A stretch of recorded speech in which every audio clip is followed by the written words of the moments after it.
Welcome to the Remington Kuhn Show. I'm Remington Kuhn. This is Mike Zanetti. We are here to discuss the NFL schedule release that happened not long ago. We are a couple days late on this episode, but we are going to discuss the best games that are going to occur in the 2024-25 season in the National Football League. Mike, do you have any opening remarks before we get into this? I hate your Game 4, so you should go first, because your Game 4 I don't think is very good at all. My Game 4 is Week 6, the Dallas Cowboys versus the Detroit Lions, a rematch of last season when they played each other. The Cowboys, with a little bit of help from officiating, won that game 20-19. Just because last year was a great game. What makes you think this year is going to be any better? Both teams are still very good. Okay, granted, last year was a great game. The Lions lost in a two-point conversion, which was a very controversial call. Controversial. Okay, we could talk about that, but what's the relevance this year? There's nothing to talk about. It's just the Lions and the Cowboys, two teams that are okay. I mean, the Lions are great. I don't think the Cowboys are very good. They lost Tony Pollard. Who the heck's their running back? Deuce Vaughn? Maybe he'll start. Rico Dowdle. Rico Dowdle's been okay.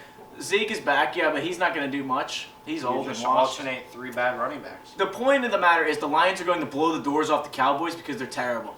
That's what people thought last year, and that's not the case. Well, the Lions also did not play well in Dallas, so we'll see what happens. Jared Goff has to prove himself against a very good defense after he got paid. He got paid a lot of money. But the problem is, I don't think this will be as good a game as it was last year, which is why it can't be in the top 10, can't be in the top 20 for that matter. But the hype still delivered last year. It carries over into the season because both these teams have playoff aspirations. And again, Jared Goff proving himself, Dak Prescott playing for a contract. Yeah. These are two very good teams, and a defense like Dallas is always going to be a fun matchup against a quarterback like Jared Goff. I personally think the Cowboys are not a playoff team this year, and Dak is going to underperform, but we'll, again... Bold prediction right off the bat. I don't like the Cowboys this year. I think Eagles win the division pretty easily. The Cowboys won it last year. That division still has been no back-to-back division winner since like 2005, which is crazy. That's an interesting one. Okay. But again, I think the Cowboys slightly fall off, and this is not going to be the game we think it was last year. After the way that game ended last year, there's got to be some bad blood. Obviously, Dan Campbell coached teams, play with a lot of emotion. They're going to go into Dallas, and they're going to expect to win this game. And yes, they might blow the doors off the Cowboys, but that's fun to watch in my opinion. So I do think this is a top 4 game on the slate. My number 4 is, I guess that's pretty cliche, but it's the two rookie matchups. Bears, Commanders. Caleb Williams is going to play Jaden Daniels, and we don't really think, I think you said it, but Jaden Daniels we don't think is going to be this crazy rookie coming in. And I think Caleb Williams is going to take some time to develop as well, so it's not like it's going to be two crazy matchups. But rookie matchups are always fun to see. Last year we saw Bryce Young and C.J. Stroud go at it. Somehow the Panthers won that game, and C.J. Stroud won Rookie of the Year. So it's kind of crazy what can happen for quarterbacks in their first year going up against each other. Obviously, Caleb Williams has the better situation. He's got Keenan Allen, DJ Moore, DeAndre Swift to throw to, but I always like the rookie matchups. It's a lot of fun to see. I agree, and anytime that you can showcase the future of the league in one matchup, it's going to be fun. The Bears are going to be a much better team this year. I don't think the Commanders can get much worse from what they were last year. So I think either way, just having a showcase of Caleb Williams versus Jaden Daniels is still going to be interesting to see because for these fan bases, they finally have something to get excited about. For the Commanders, Jaden Daniels, I just don't see... Trey Lance? I wouldn't go that far, but I would say that there is a realistic possibility that he is not good.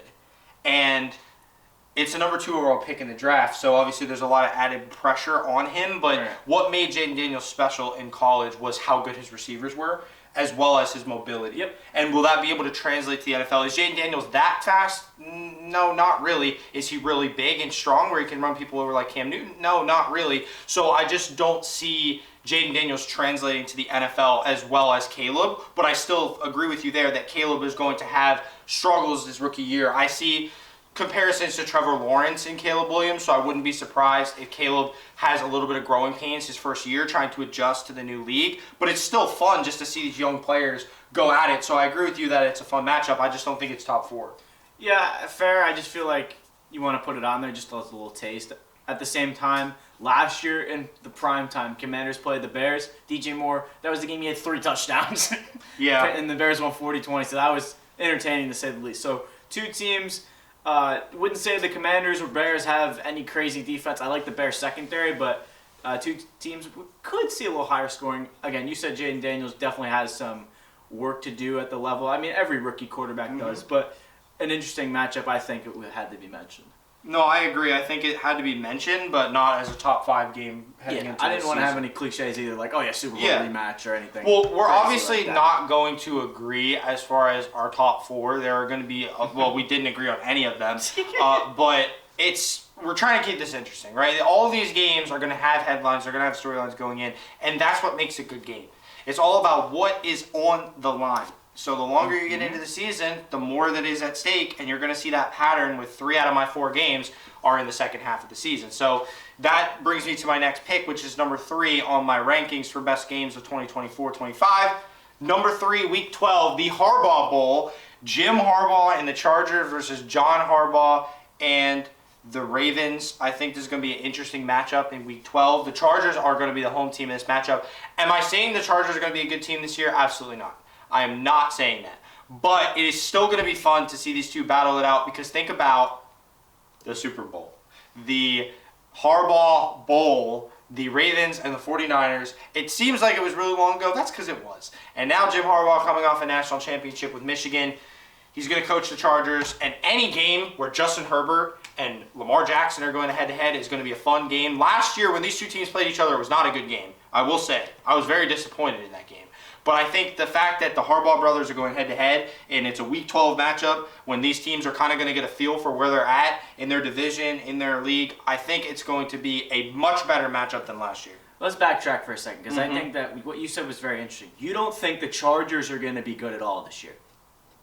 No. I've hyped them up for years, and it's always been false hype. Last year, I expected them to be terrible. And the reason for that was Brandon Staley. He was a terrible coach. Like, abysmal. And the reason for that was he would go for these dumb 4th and 1s, put his team in bad situations. His defense wouldn't be able to win him games. It was just a really weird situation for Justin Herbert to be in. Plus, Herbert got injured midseason. So I think this year, even though he lost a couple receivers, with a better coach in Jim Harbaugh with an offensive mind, I think that they can have a better offense. Definitely. And definitely make the playoffs as a wild card team.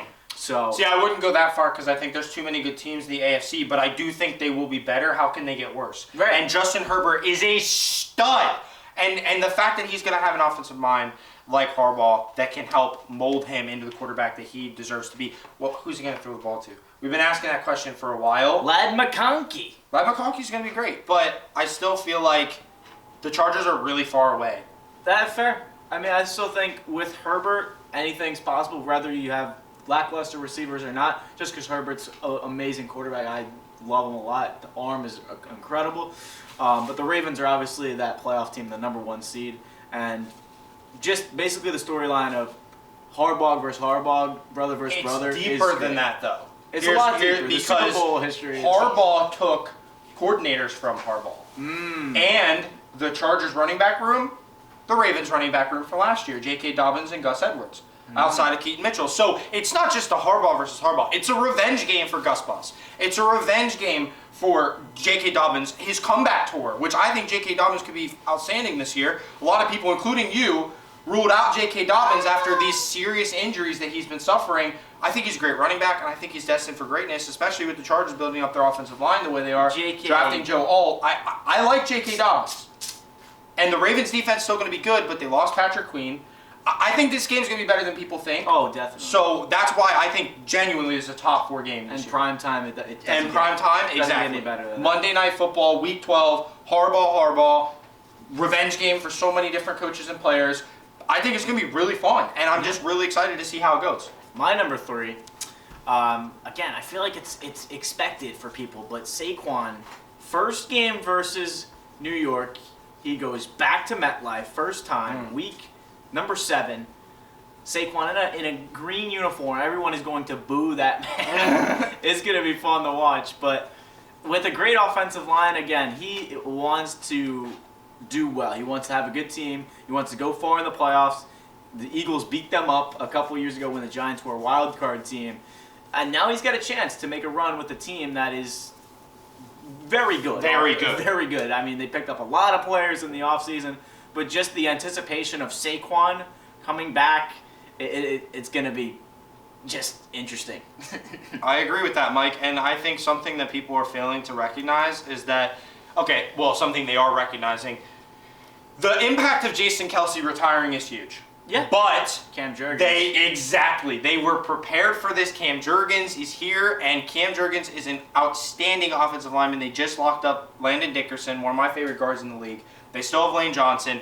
This is still going to be a very good offensive line. Jordan Mailata, these guys are going to pave the way for Saquon Barkley to put up, and what I've said time and time again, Christian McCaffrey numbers in his first year in Philadelphia. This is the player that the Eagles needed in order to get over the hump and take that next step, and Saquon is going to run wild against the Giants. Okay, it is just a given that Saquon is going to be playing with extra emotion on that field for the first time, not wearing a Giants jersey. Hopefully they'll wear those ugly Giants jerseys that they just released, because then maybe he'll hate them even more. Yeah. But I still think Saquon Barkley running all over MetLife as an Eagle is just going to be fun to watch, not for Giants fans, but for everybody else. Again, it may not be the best game, but story-wise, I love the idea of, Saquon going division rival. Philadelphia hates New York. Yes. The Giants hate the Eagle. It is just that bad blood between the two teams for so long, and now Saquon says, screw you guys, you didn't give me a contract, I'm going to play with Philadelphia. So. Our rivals. Yes, that's crazy. But again, we did mention that we're going to say that the best games, it may not be the best game, but I think it's one of the best storylines heading in. It's absolutely one of the best storylines. And how do Giants fans actually feel about Saquon anymore? Do you think there is some ill intent with how toxic New York fans are? Yeah, I don't know. It's crazy because I don't think they wanted Saquon at all. Nobody wanted, especially Giants fans, I don't think they wanted to pay him what the Eagles did. It was just, for a running back that has been injured in the past, it's definitely something that's controversial to talk about, especially considering the running back market has gone down. But now you saw this offseason, multiple teams decided, hey, we're going to go pick up a running back. Derrick Henry to Baltimore, Tony Pollard to Tennessee, and now Saquon to what was supposed to be Houston. No. It was always the Eagles. The Eagles Houston was in the run for so long, and then the Eagles just paid him monsterly, close to I think it was $17 million a year or something like that. But the Texans were out. They paid him 4 years, $64. It was a massive contract, but rightfully so. The Eagles have one of the best offensive lines in the league, and if they can run the ball like they can, that offense and defense, I think, potential Super Bowl run. I know it sounds stupid because you look at last year, how bad they were to end the season, especially with how Jalen Hurts was playing. But if they can get back to what that offense has been with Shane Steichen, I think they can definitely make a run. They had one bad year. Look at the track record of this team and how good they did on offense. The loss with Shane Steichen was huge, but they still have the players. They still have the personnel to make this happen. And if Jalen Hurts can get back to being Jalen Hurts, even just a little bit of Jalen Hurts action, the special players that are around him, and Devontae Smith, A.J. Brown, Dallas Goedert, and now Saquon Barkley with that offensive line, there really is no excuse for the Philadelphia Eagles. There really is no excuse. On paper, they are one of the best teams in the NFC, and without a doubt, I agree with you, that game is going to be awesome, and I cannot wait for a division matchup with a little bit of added bad blood now that Saquon traded his Giants jersey for one of those beautiful green Philadelphia Eagles jerseys. Let's get to number 2 on my list, and this game I'm already looking forward to this game, even though it's week 14. This might be, it is. It's my second favorite game of the entire NFL season. On paper, it's week 14, Kirk Cousins' revenge game. The Atlanta Falcons traveling to Minnesota to play the Vikings. Kirk Cousins in an Atlanta Falcons black and red jersey playing against the Vikings. And I just think this is going to be that game where Kirk Cousins says, hey, Minnesota, look who's in a playoff spot. Look who isn't in a playoff spot. I'm going to go ahead and take my team into the postseason easily and storm by the Minnesota Vikings in week 14. Make a statement, Kirk Cousins. This may be a controversial take, but if Kirk Cousins isn't able to play like Minnesota Kirk Cousins because of this Achilles injury, the Falcons could go 9-8, and this could be like a Phillip Rivers tribute to where he makes the playoffs as a wild card team, and one and done, Kirk Cousins retires. Okay, well, a better storyline would be Michael Penix versus J.J. McCarthy. Maybe. Either way, this game is going to be nuts. Maybe. These are two teams that are expecting to make the playoffs. The Vikings, people started to count them out. Oh, they don't have a quarterback. They don't have a quarterback. They just got J.J. McCarthy, and Kevin O'Connell was probably one of the best options for a coach, for a rookie quarterback to go to as far as situation where he is a offensive-minded head coach that can actually have a decent offense with a rookie quarterback. Justin Jefferson, T.J. Hawkinson, Jordan Addison. Like, this team is really solid. On paper, the Vikings and Falcons are two of the best teams on paper. I think the Vikings defense is a little bit underwhelming, but you look at the quarterback play, the weapons, it's unbelievable on offense. For the Falcons, I think people are hyping up a little too much. Like, I feel like they win the division with ease, but you have to understand that a quarterback in a new system is so just non-friendly. I know Kirk Cousins is a veteran, he should adapt well, but we've seen quarterbacks in the past change teams, and some of them aren't able to live up to the standards of the team. So I'm seeing the Falcons borderline top 10 power rankings, and they should be with all the additions they had, but with the change and new playbooks and everything like that, does Kirk Cousins live up to the hype of what the Falcons are expected to be this year? Do you know what one of the most important things is for a quarterback going to a new place? Comfort level. Yeah. Kirk Cousins is home. Yeah. This is going to be the best we see Kirk Cousins because he's out to prove the doubters wrong. He wouldn't be coming back from an injury like this if he didn't love the game. Of course, Kirk Cousins loved the game. He's a great leader. He's a great captain. He's a great quarterback. He's just a great veteran of the game, and everywhere Kirk Cousins has gone, he's succeeded. Yeah. And I don't see how this will be any different, especially when you have a run game led by Bijan Robinson and receivers like Kyle Pitts, who I think can finally be good, and Drake London, as well as all the other weapons that Atlanta added, like Darnell Mooney. I mean, this is going to be a really solid Atlanta Falcons offense. Here's the underrated thing about the Falcons. They have one of the best offensive lines in the league. Yes. And people don't recognize it, but that line is actually disgusting. It is. And you look at Kirk Cousins has never really had an offensive line in his entire career. He's always been a quarterback to just get hit 24/7. You saw in the documentary from Netflix, Quarterback. I think that's where Kirk Cousins got a lot more likability and people saw more of his day-to-day life. But when he was talking about potentially moving to Atlanta on the show, that's because his wife is from Atlanta. So that's why he originally made the move, I guess. Yes, that is absolutely why. But when you look at Kirk Cousins staying in Atlanta for the next 4 years, and then they just drafted Penix, it's a little it's kind of crazy. He's just caught off guard by, Michael Penix, by the way, first round, top 10. But Cousins is going to be a monster, and if he could stay healthy behind a great offensive line, great run game, great receivers, weapons that haven't had a chance to thrive with underwhelming quarterback play from Desmond Ridder and Taylor Heineke. No offense to those guys, they just haven't been able to be Kirk Cousins or a generational quarterback for that matter. And here's the other thing. You mentioned it, and I agree entirely. Kirk Cousins adapting to this new system in Atlanta. We're talking about a matchup in Week 14. Yeah. So Cousins will be prime by the time it gets to Week 14. He's going to be fully healthy, hopefully, cross our fingers, and he's going to be fully engulfed in this new system that he's running in Atlanta, and they're going to be making a playoff push. And as far as I'm concerned, the Vikings could be making a playoff push too, so these two teams are going to have a lot at stake, and I'm actually anxious to see, Mike, I have one question for you before we move to the next one. Do you think Kirk Cousins gets booed when he returns, or do you think he gets a standing O? Because I feel like for what Kirk Cousins did, ask you that, and what he tried to do for the city of Minnesota, and the success that they somewhat had there, and also the failures, can you really be mad at Kirk Cousins? I don't see how. Let's give a similar situation, right? Matthew Stafford goes into for the Rams, goes back home to Detroit, and everyone booed him. I expected him to get a standing O, but I think Kirk could get booed. Yeah. And I mean, it's just the game. It's how it works. But you love it though. I mean, that's awesome. Stafford left, won a Super Bowl, and then in the playoffs last year, everyone is going, boo! It's just crazy. So as much as I love Kirk and Stafford, It's crazy that they had to boo him, but like, that's what fans do. It's passion. If you're feeling, Yeah. he betrayed our team to go do something else, so that's what fans are gonna do. Yeah. But my number 2, I'm gonna go with my team and the Bills and Texans. In week number 5, Stephon Diggs staying. It's in Houston. It's not like they're going to Buffalo. But what's interesting is the last time the Texans got a taste of the Bills, they lost 40-0 because they didn't have a good quarterback. Davis Mills threw for 86 yards and 4 interceptions. It was the most agony year as a fan, and it was just terrible all around.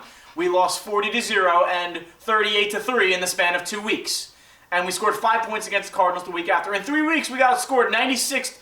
I don't know how that happened. And besides the rant, this is a great game. C.J. Stroud, everyone's jumping on the Texans bandwagon, and I don't like the preseason overhype. I love the Texans. They're one of the best teams in the league. But everyone saying this team is going to win the Super Bowl is making me think they're not going to make the playoffs. I don't know why I'm feeling that. But Stephon Diggs versus old team, I think he shreds the Bills, but also the Bills know him the best, so they can cover him the best. I think Stephon Diggs should easily be the number 1 wide receiver in this system. A good 1,300 yards to end the season. Nico Collins is going to be a decent number 2. I think Tank Dell is actually more of a number 2 than Nico Collins. Whoa! Okay. Nico's going to get around 800. I think Tank can get 1,000. I think Stephon Diggs can get 1,000. So Dalton Schultz also going to play a factor. I think he's just going to be Stroud's security blanket. But this is basically the story of Diggs going, playing his old team in Buffalo, and it's going to be a good game. Mike, I agree. And I literally told you when we were making these lists, I considered putting this game on there because I just love that matchup between C.J. Stroud and Josh Allen, Stephon Diggs going against his old team. And people might blame me for saying, "Oh, this is number 2." That game is going to be nuts. I mean, seriously, like, no one's going to argue with you there. A football fan seeing that matchup on paper is literally salivating at the mouth, thinking, "Wow, this is going to be good."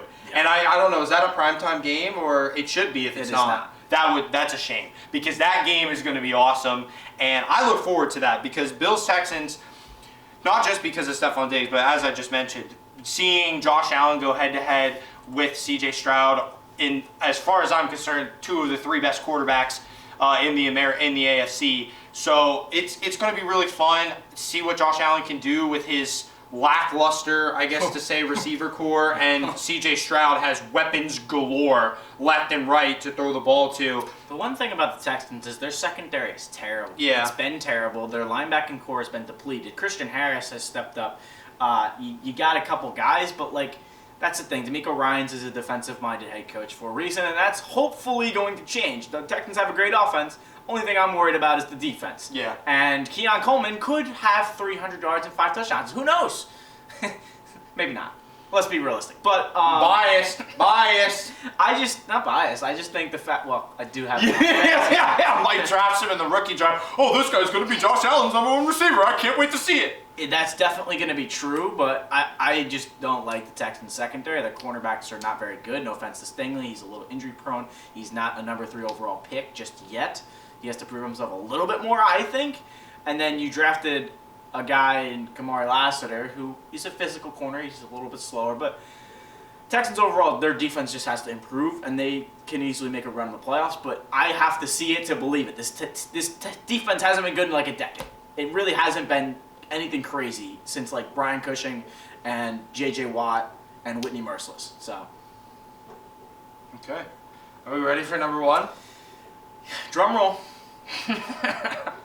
I'm wearing the jersey. Because this is an interesting one. Because I don't actually believe this should be number 1, but it is a good storyline.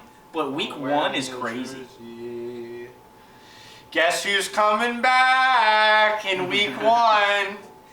Aaron Rodgers. Week 1, the 49ers and the Jets. Aaron Rodgers returns, playing his hometown team, a team that he has had absolutely no success against. Aaron Rodgers in his career is 6-7 all time against the 49ers, including an 0-4 playoff record.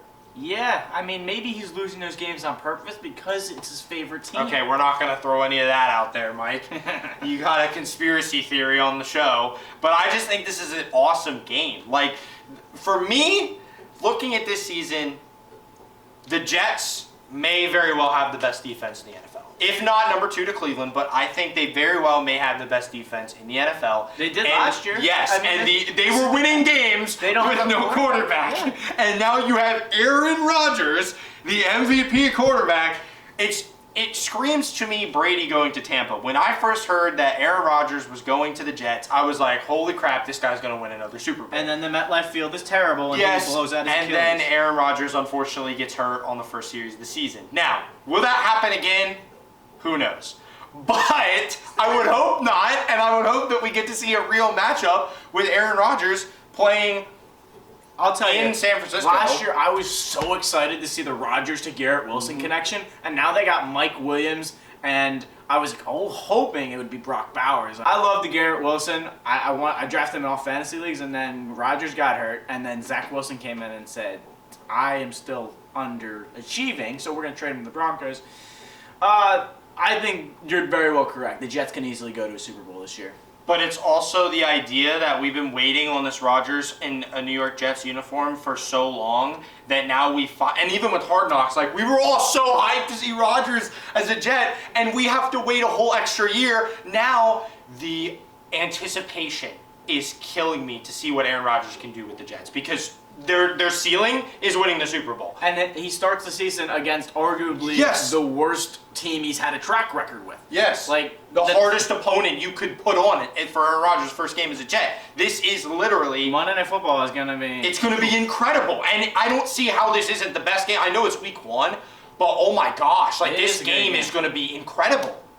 So I'm just so excited, not just because Rodgers is coming back, not just because he's playing his hometown team that he has not had a great track record against, but also this is going to be the first full game, hopefully, that we see Rodgers in a Jets uniform playing against the best team in the NFC. This is going to be a true test to see where the Jets stack up, and I know it's week 1, so who knows what can happen. The Niners kind of started slow last year, didn't they? A little bit. Brock Purdy was just a little bit finding his rhythm, but like they were still winning a lot of games to start the season. They weren't playing the best, but they definitely played better towards the end of the season. Yeah. They lost that one game to the Vikings primetime. But you look at the matchup, I think, when healthy, arguably the best teams in the league. Yeah, exactly. It's just two good teams. And we could see this as a potential Super Bowl matchup when we come to February, fast forward, if everything goes according to plan. Yeah. It's just Rodgers unfortunately got injured last year. Who knows what could happen? He could be terrible and have to retire. We don't know.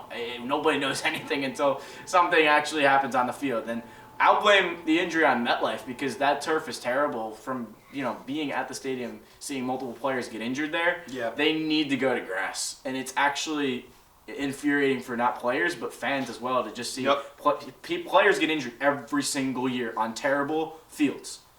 It's frustrating. It is frustrating because obviously that's the last thing we want to see is injuries, and we see how much they can plague a sport with what's happening in baseball right now with pitchers. But Aaron Rodgers last year was one of the most hyped things in the NFL, and we didn't even get one game of it, not even one drive of Aaron Rodgers. And Jets fans, I'm praying for you this year that we get a full year of Aaron Rodgers, and I'm very confident if we do get a full year of Aaron Rodgers, that the Jets will go to the playoffs for the first time in a decade. Yes, the Jets are a playoff team, and if not, a possible Super Bowl champion. So, my turn. Yes. Number 1, I don't know how you didn't really say this, but Lions, Niners. Rematch of the NFC Championship game. Everyone's saying rematch of the Super Bowl, Chiefs, Niners. As much as I like that, the Lions and the Niners it's a great game in the playoffs last year was just unbelievable. Plus, the teams didn't even play each other in the regular season, so we didn't really know what to expect. And the Niners didn't play good at all in the first half. They had a bad game against the Packers in the first round, and then they played bad in the first half against the Lions. They still managed to get 2 games done, but they went down. The Lions scored 24 points in the first half, lost 34-31. That's the thing that sucks, and you had a couple calls where Dan Campbell said, hey, I'm going to go for it. I trust my guys. Instead of kicking the field goal, and you could have timed the game and had an opportunity to win it. But that's just the Lions' play style. They're going to do their thing, and they're going to go for it. But I personally... Keep showing it while we're talking about Okay. It's a good game. I literally considered this game, but we talked about it, and I wanted to make sure I didn't have any games the same as you. I was surprised we didn't have a lot of similar games. The only thing, really, storyline we talked about was me and you agreed on was Kirk Cousins. And then I like a lot of yours in terms of the Harbaugh Bowls and stuff, but I think this is going to be the best game of the year. Plus, it's week 17. Yeah. It's not like it's week 1 and we're caught off guard and we don't know what to expect. And there's no injuries. Well, I mean, we don't know. Mike, that's why I didn't pick it. Because there is a possibility that there's a lot of weight on this game, but there's also a possibility there's no weight on this game. If the seeds are already set, and these teams both win their divisions as expected. Not 18, though. But you still have to understand, any of the last 3 weeks of the season is susceptible to not mattering. So let's be honest here. You don't think that the Lions are going to be right up there with the Niners, just like they were last year? I would hope that they are, but it might not matter. It might not matter. And it's the idea that it might not matter. I understand it most likely will, but it's just like fantasy football, the last 2 weeks is always super sketch because you never know who's going to play. Even week 17. I think week 18 is more likely than not to play.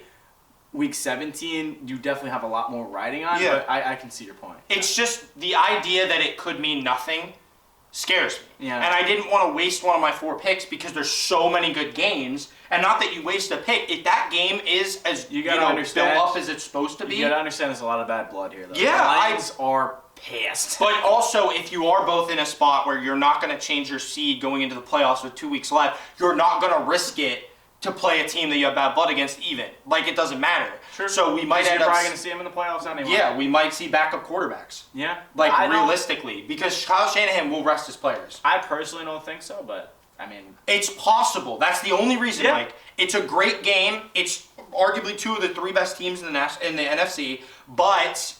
And that's why I didn't pick the Jets... Niners either, because there's week 1. I didn't know what to expect. That's why it's so good. It is great because Rodgers is coming back, but I think this is going to be more anticipated to where Lions Niners. You saw the game last year, and I know the last year's game not going to go according to this year. And there's going to be some injury to where this game blows up and it's going to be a terrible game. Because that's what happens every year, where you look at the games and you're like, oh, Jets and another team, Rodgers is out week 1. And it's just how injuries work, and football always screws it over, where you have these matchups, you have these storylines to start the year, and then they never work out because players all the time, and it's unfortunate. Well, that's the thing, Mike. You got to think. I agree with you entirely. At the end of the season, there's a lot more weight than the beginning of the season. And as you notice, my picks for the best games are all pretty much late games of the season. Right. This is the only one that is the outlier, and it is because of the anticipation carrying over from last year and wanting to see Aaron Rodgers debut, especially against another outstanding team, and seeing how they stack up, because I do see the Jets as Super Bowl contenders. So it's really a measuring stick for the New York Jets to see, are they actually going to be Super Bowl contenders? And week 1's too early to tell anyways, but man, if they go out there and they beat the Niners week 1, people are going to take the Jets very seriously for the entirety of this season. And the Lions-Niners game, as much weight as could be on this game and as fun as it could be, this could easily be a game for who's going to be the number 1 seed in the NFC. It could be. And if it is, oh my gosh, Mike, I entirely agree with you that it's the best game. But in that small possibility that it has no weight at all, I just feel like that game could be very disappointing. So I was hesitant to pick that, but I totally agree with you. If that is the game that we want it to be, it is going to be the best game of the year. The surprising thing that I think most people are talking about, the out of the country games. Like the one in Germany, the one in Brazil. There's not any crazy games. It's Packers games, Packers Eagles. I don't even think there's a lot of good games out of state. It's Bears Jaguars in London. I guess that could be interesting. I didn't like any of the out of the U.S. games. It was pretty crazy. I agree. And I mean, it's cool and all, it's fun, but I guess just watching the Jaguars play in London all every these year, years, they're just the London Jaguars. And it sucks though. I've never really seen that many, maybe a handful, but not really that many good games. I think they should do a few games, maybe 6, 7, just because one, you get to watch football at 9:30. Who doesn't love that? I do, yeah. I mean, some people actually hate it, especially if you're on the West Coast, because then you got to wake up at 5. Nobody wants to do that. No different than the WBC for baseball. I loved getting up at 4 a.m. to watch Shohei in Japan. I love doing that. I mean, if you're a real sports fan, you'll do it. Yeah. And you're not going to think twice about it. So it gives you a reason to get out of bed in the morning and drink a cup of coffee, and you get to watch sports before you even start your day. How much? It doesn't get any better than that. But the point of having multiple games in London is not only do you keep the fans entertained in their early games, because London is a different time, obviously, Yep. and you can have a different variety of teams. You can put the Jaguars for 1 week, you can put another team for 1 week, and then you just have it yearly scheduled. I think that'd be great.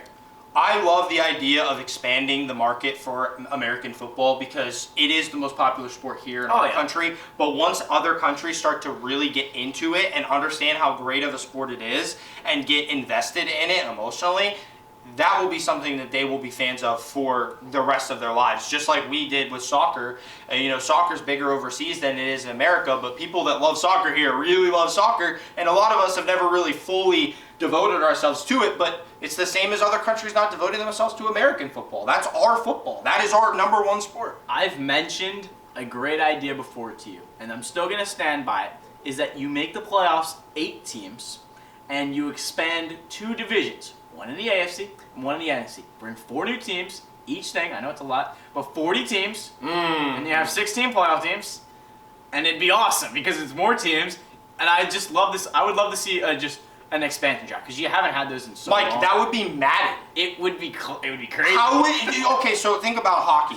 The way that they've done the expansion drafts, each team submits a list of protected players. Let's stop you right there. So how would you would lose so much talent. True, but at the same time, that hopefully the contracts can actually get realistic one day, and you don't have to pay receivers and quarterbacks $100 million a year. It's never going back. It's never going to happen. But if you do get an opportunity to really have 8 teams, I don't think 40 teams would ever make sense. No. But No.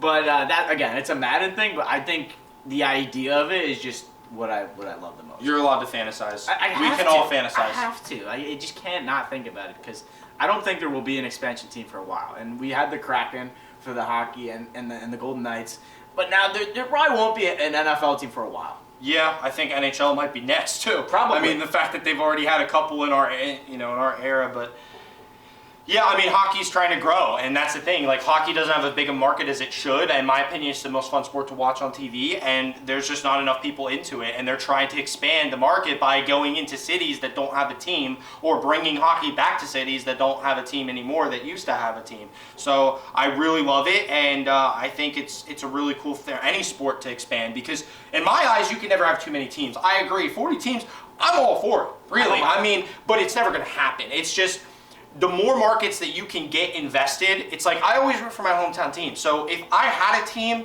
I would root for them. In any sport, lacrosse is starting to do that, where the PLL, they have moved to a different format where they have actual cities that each have a team. I wasn't emotionally connected to any of those teams, but now that the Philadelphia Water Dogs are a thing, of course I'm going to be a fan of the team, right? So it adds that extra element that you're rooting for your hometown team, and you actually have something at stake when you can become emotionally invested to that team. And increasing the markets and the amount of markets in a sport is only going to benefit the sport. And that's what you would think when you have a league like the NFL. So many people watch that. You would think billions of people, you would add another team, but it's just, again, not going to happen. And baseball has started to go overseas too. Like the Phillies-Mets series, they're actually playing overseas now. Because teams go overseas, you would think that maybe, just maybe, you would put a team in like Germany or London, and I think that would be the best thing. It's like that'd be pretty cool. An overseas team, that'd be pretty sick. But it's never. I don't think it's gonna happen for a while.